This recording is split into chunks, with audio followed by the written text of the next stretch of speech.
I'll be honest with you. It's the end of January, and that got me revisiting those New Year's resolutions and goals. And there are some mixed feelings because some goals changed, but others I just pushed to the back burner yet again. So if I'm being real, there were some things within my control that I allowed to stop me. Some of these you've probably been dealing with too, either consciously or maybe without knowing it. So if you're thinking about your goals, here's some more food for thought. First thing first, ask yourself, are my beliefs supporting or sabotaging my goals? And I'm not talking about your knee-jerk response that you give everyone who asks. Take a moment to really think about it. Look underneath the surface. Do you truly believe that you can, will, and are going to accomplish your goal? Because one truth of the mind is that what's expected tends to be realized, and that includes what we expect from ourselves. If deep down you think, well, I'm bad with discipline, or I never follow through, or I'm just not good enough, then it's not really surprising if your actions support those disempowering beliefs.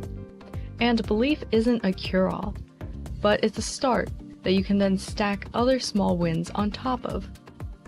So doing something small to show yourself that, hey, maybe that story isn't actually true, is a powerful way to shift your identity. The second issue, I think, is a lack of consistency. Because motivation is great and all, but if you ask any high-performing athlete or any high-performing person, they'll tell you the same thing. It's not about motivation, but about consistency, repetition. What you do occasionally doesn't matter nearly as much as what you do every day, even when it's boring. And that's why lifestyle and habits are so powerful. Another point of failure that I'm still personally working on is that I tend to go at my goals alone.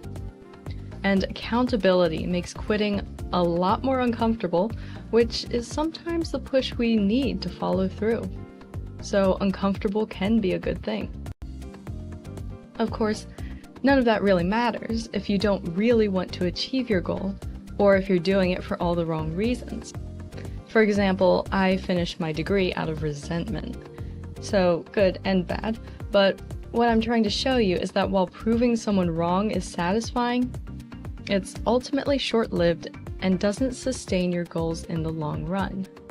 And I'm not saying that those emotions can't fuel you, because they can, but a much healthier source of motivation is internal, from things like growth, health, confidence, fulfillment, etc. And the last point I want to make is, don't let yourself get hung up on your past or missed opportunities or whatever it is.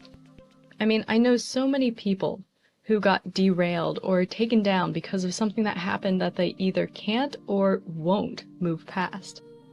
And I wish I had a time machine, but I don't. And neither do you, but if you do, call me. So learn from the past, but don't let it drag you down. Comfort yourself with the thought that action beats inaction, and failure means that you're moving forward.